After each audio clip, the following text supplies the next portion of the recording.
വഖഫ് നിയമ ഭേദഗതി ബില്ലിന് സംയുക്ത പാർലമെന്ററി സമിതിയുടെ അംഗീകാരം. പ്രതിപക്ഷം നിർദ്ദേശിച്ച ഭേദഗതികൾ ഭൂരിപക്ഷം ലഭിക്കാതെ തള്ളിയെന്നും കമ്മിറ്റി അംഗീകരിച്ച ഭേദഗതികൾ ഉൾപ്പെടുത്തി അന്തിമ റിപ്പോർട്ട് ഉടൻ തയ്യാറാക്കുമെന്നും ചെയർമാൻ ജഗദാംബിക പാൽ അറിയിച്ചു. 14 ഭേദഗതികളോടെയാണ് വഖഫ് നിയമ ഭേദഗതി ബില്ലിന് സംയുക്ത പാർലമെന്ററി സമിതി അംഗീകാരം നൽകിയത്. വഖഫ് നിയമത്തിൽ കൊണ്ടുവരുന്ന 44 ഭേദഗതികൾ സംബന്ധിച്ച് സംയുക്ത സമിതി ചർച്ച ചെയ്ത് വിലയിരുത്തിയിരുന്നു.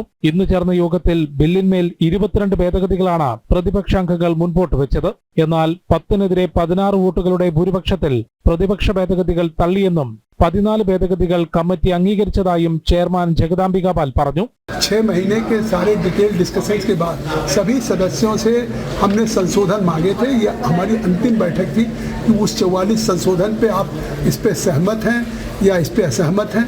तो सभी सदस्यों के द्वारा चाहे किसी पक्ष के हों उन लोगों ने अपने संशोधन दिए थे और आज उसमें जो हमारे कुछ सांसदों के द्वारा दिए गए थे उसमें 14 क्लाजेज पे या 14 संशोधनों में संशोधन स्वीकार हुआ है.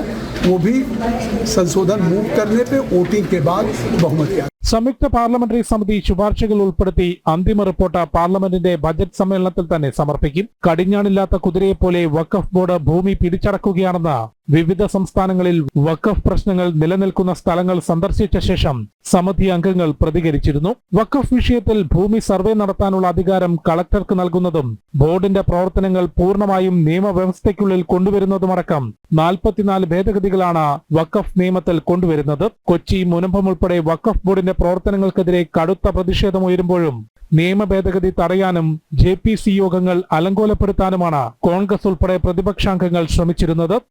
ജനം, ഡൽഹി.